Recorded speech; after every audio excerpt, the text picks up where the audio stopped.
Thank you very much, Governor. This is a landmark day for us to have achieved a major reform by creating an alternative pathways to teacher licensure.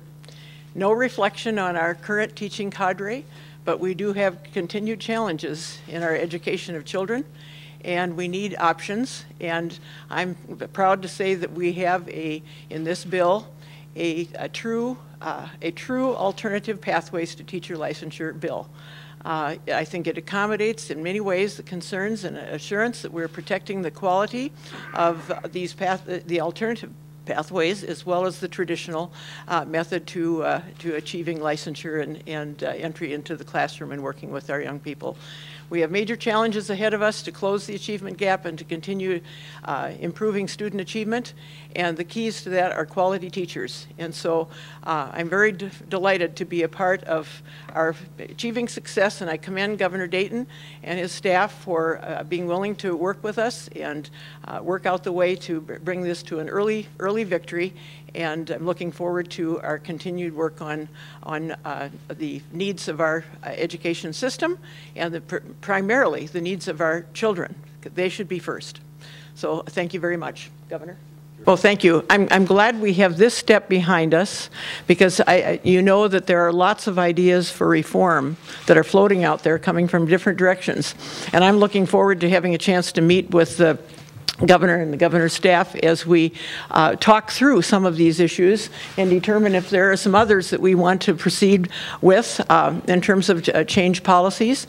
But obviously through the whole budgeting and the policy making process that we go through in our legislation, we'll be working together, and I think this has been a demonstration of that. I know that the Commissioner and I are on the same page of wanting to work toward proficiency in reading by 3rd grade. It has been a crusade of mine for several years, and we've made some progress along that path.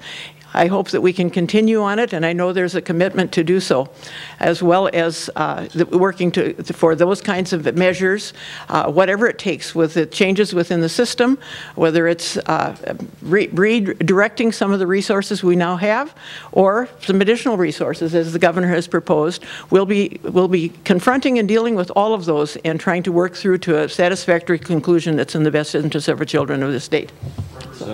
Everybody's been talking, including our folks that are representing the teachers, that evaluation is important. I think now we have to get down to what does everyone mean by that, and how do you carry it out?